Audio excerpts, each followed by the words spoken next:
All right. Well, welcome back to our tCheck YouTube channel. My name is Leah. I am working with marketing at tCheck, and today we are diving into something that affects everyone who has ever tried to make their own infusions, edibles, or oils, which is knowing the true potency of what you've created.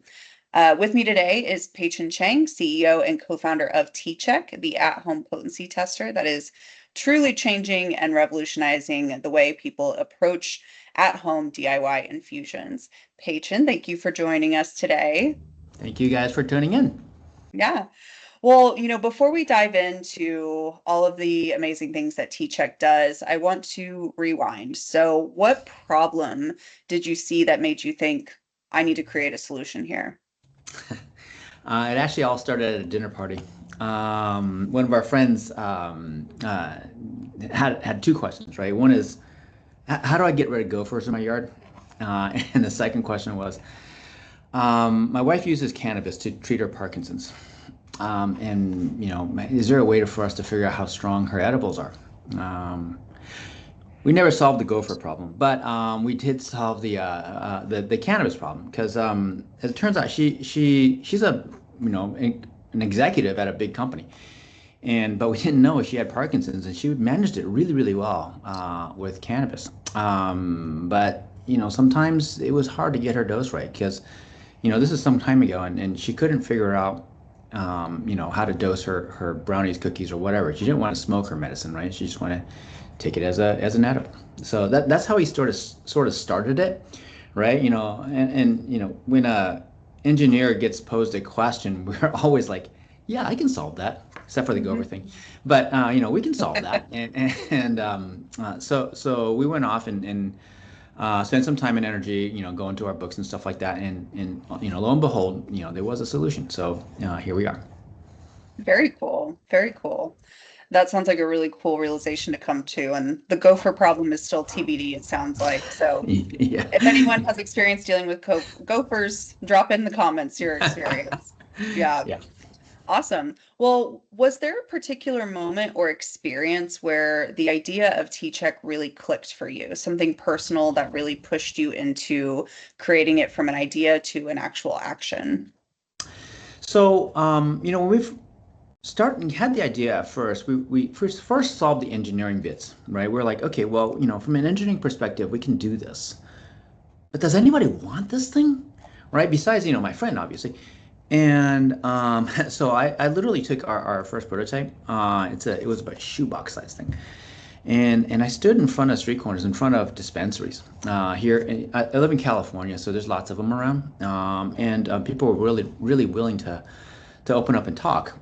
And you know, admittedly, I didn't have much experience with cannabis prior to this. I mean, I grew up in the military, in Asia where the cannabis is extremely illegal, all that kind of stuff. And so when I started speaking with all these folks that use cannabis, I came to the realization that cannabis, most people aren't just trying to get really high, right? Most people are out there going, I hurt Mm. or I'm suffering in some way. And I've tried all these other medicines, but it didn't really work well for me.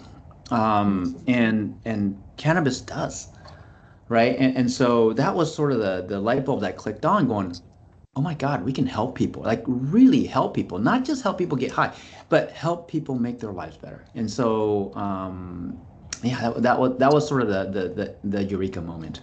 Yeah. And it sounds like it challenges so many stereotypes that we've traditionally kind of been holding. It's really kind of looking at it through a whole new lens. Hmm. Yeah, for sure. Well, you've spoken about wanting to empower people at home, but what is a behind the scenes story about those very early days of building tCheck that maybe you've never shared publicly? Haven't shared publicly. Let's see. Making something easy is hard. You look at stuff like your iPhone and everything like that, right? And you're like, the user interface is intuitively obvious, right? But the engineering behind making such complex, capabilities, right? Whether it's surfing the web or even listening to music, and to make it so intuitively obvious is really, really, really hard. And so that was probably one of our biggest challenges as we were first building the thing. tCheck, under the covers, tCheck is a spectrophotometer, UV-vis spectrophotometer. Okay, now that's an awful big mouthful, right? It's sort of the final detection stage of a high-performance liquid chromatographer. Again, it's a big mouthful, and these are all, very much scientific instruments. And normally, you kind of have to go through, at least, second, third year college level chemistry to use these instruments. And we had to take this thing that, chemistry students use and make it simple enough so that I can use it, right? I'm not a chemist. I'm an electrical engineer. And then take it one step further, which is, make it so that anybody can use it, right? It has to be, maybe not quite as simple, but our goal was to make it as simple to use as a measuring cup. And so that was actually really, really hard. Mm, yeah, I bet. I bet. So why does potency testing matter, and what risk or problems come up when people don't know the strength of what they've made? Okay, so let's go back to my friend, right? So she was using cannabis to treat her Parkinson's. Okay, and every weekend or every other weekend or so, she would make a batch of cookies to last her for the next week or two. Um, the thing is this: if you don't get the potency right, it's like taking Advil, but not knowing how strong your pill is, right? If the dose is not strong enough, you get no relief. If the pill was too strong, if the dose is too much, you're not actually functional at work much anymore. And the trouble with edibles is that sometimes it takes like half an hour to as much as 2 hours for the effects to kick in. And so you really gotta get it right in the first place. Hmm. And so for the folks who are actually using cannabis to treat a real health condition, to make their lives better, dose matters. Hmm. Yeah, absolutely. And it almost seems like anyone who's ever used cannabis for whatever reason has, some horror story about the dose not being correct. Yeah. Yeah. We certainly along the way we certainly had funny anecdotes from folks, customers going, yeah, I made this batch of brownies, fill in the blank, Yeah. right? Exactly, exactly, exactly. So, we have a couple of videos on our channel here that will walk you through the ins and outs of how to use tCheck. But could you describe to me in your own words just how easy tCheck is to use? If I'm a total beginner and I don't know anything about it, how would you describe the ease in which it is to use tCheck? Sure, no problem. First of all, you have to have an app on your phone, right? Just like everything anymore these days. And the thing about making edibles is you take your bits of cannabis, decarboxylate it, heat it up, right? Activate it, and then you soak it in some kind of oil, right? Because cannabinoids, the good stuff, goes into oils really well. And you're kind of like making a cannabis tea, if you will. So now all the good stuff is in the oil or tea or however you want to say it. But you don't know how strong it is, right? It's almost like making tea, but you don't know how strong. You don't know how much caffeine is in it. Okay. So the idea is you take just a couple of drops of that tea, that oil, and you stick it in our little tray here, right? So there's a little well here. You put a few drops in, close it, okay. Stick it in the machine, and in just 2 minutes or so, it'll tell you how strong your oil is in terms of the milligrams of cannabinoids you have per teaspoon or tablespoon or whatever. And using that information, you can then dial in your recipe, right? So let's say you wanted a 5 milligram brownie, okay? And so you have a particularly potent oil, then you got to blend your really nice rich oil with regular oil so that you don't have a brownie that's this big to get your 5 milligram. And we have actually a handy dandy little calculator that does that for you. So once you have all that recipe calculated out, it's just making your brownie like normal. Hmm. Yeah, I love the in-app calculator and like the conversion converter because I know I am definitely not a math person. And so that really makes it so, so easy. Yeah. Yeah, So, it's funny because at the begin when we first created the thing, engineer, right? Math is intuitively obvious, so it's like, well, just just divide, multiply, and all this kind of stuff. It's easy, right? mhm, And mhm. a few of our early customers looked at me and like, no, it ain't. No. Make it easier. Yeah, absolutely. Yeah, no, Yeah. I identify with that absolutely. Well, thank goodness you did put that calculator in there because it sure does make it easy. So, when we talk about kind of misconceptions and unique insights that you have as the co-creator of this device, what in your experience are some of the biggest myths that you've encountered about potency? Things people often get wrong when they first start making infusions. Ah, so many. Um, okay, so I'll start with a few. So first, decarboxylation, right? That's the activating cannabis. So as a plant grows normally, it has this stuff called THCA, which is they call it the acid form of THC. That's what naturally occurs in the plant. And so now that has therapeutic benefits, but most people want the THC, which has different therapeutic benefits, and also it's also psychoactive. So you have to convert that THCA into THC, and to do that, you basically heat it up, right? Heat and time basically breaks off that little acid bit, and it turns into THC.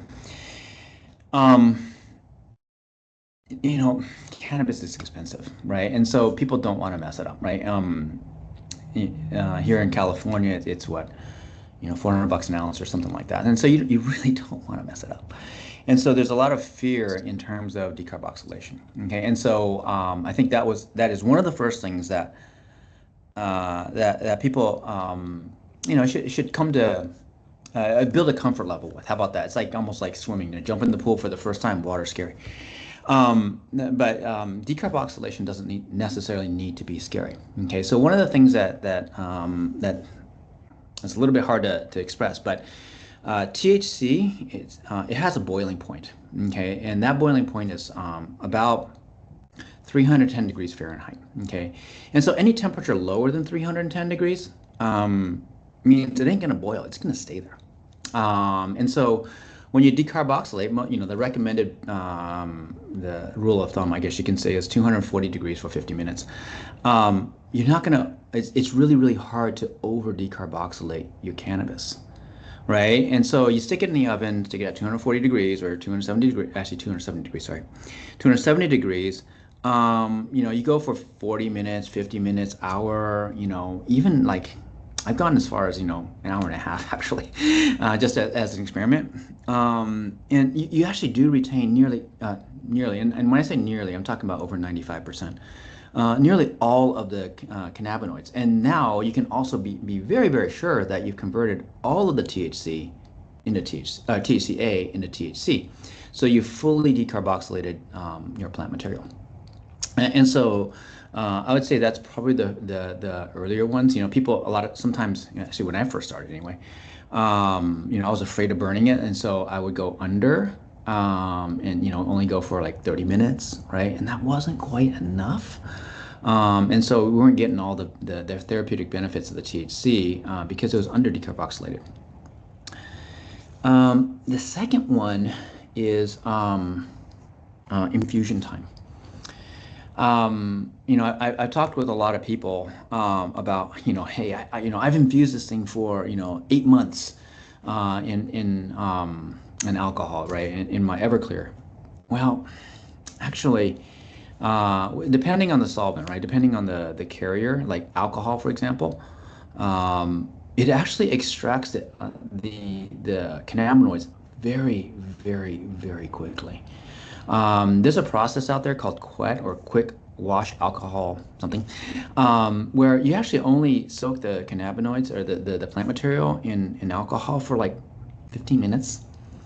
And that actually gets off again, over 95% of all the cannabinoids. In fact, We've done a lot of measurements, both, well, here in the office, as well as we used an ISO accredited lab service to to um, to run these experiments, right?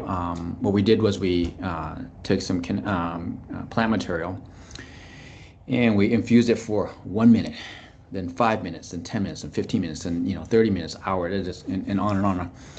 And we found that you get almost everything off in literally 5 to 15 minutes. And so it's well for alcohol. There's for alcohol. So you really don't need to infuse for days or weeks or months. And likewise for oils. Now, oils don't extract the cannabinoids as fast as alcohol does, right? But 2 to 4 hours is really more than enough. After that, you start pulling off some of the other stuff in the plant. Okay, so scientists and chemists will say the cannabis plant is a matrix. Okay, and by that they mean that it's not just cannabinoids. Okay, it's cannabinoids, cellulose, lipids, fats, all kinds of other stuff. And all that stuff is kind of bundled together, and so into a they call it a matrix, right? Into a glob of stuff. Well, as it turns out that the cannabinoids, they're on the sort of the outside of the plant mostly, and so they get pulled off really fast, really easily. And the longer you soak it, you're just like starting to extract some of the other stuff, like the chlorophyll and all that. So the darker your infusion is, does not necessarily mean it is stronger. Your eyeball cannot see cannabinoids, right? Because they're responsive to different spectra, not that your eyeball can't see. So greener does not mean stronger. And the last one is, and I've heard this a lot, which is, I forgot to decarb. I forgot to decarboxylate my plant, and I went ahead and made my oil. Do I have to throw it out? Answer is no, you don't. So again, we've done a huge number of experiments here where you can actually decarboxylate after the fact. Now, time and temperatures are going to be really different, right? Because now the cannabinoids are in this oil matrix. They're in the oil, and so it's a little bit hard to get the heat into the cannabinoid molecule to break off that little acid bit. But it is most definitely possible. So, for all you guys out there who forgot to decarb and made your oils and you're going, oh my God, now what? It's actually not that hard to decarboxylate it so that you really can get the good stuff back out again. And we have a blog article about that if you're curious. So those are sort of my biggest three misconceptions. Yeah. Yeah, it's I'll link the blog article here, but it is so helpful to know that myth specifically because I've definitely wasted a batch on my own thinking I couldn't decarboxylate it. And like you said, there is it's not cheap to start from scratch. So that's so interesting to know. Absolutely. So with that, kind of like all the different things we've learned with tCheck, I'm curious to know what's the most surprising result that you've ever seen from somebody testing their oil or infusion with tCheck? Surprising.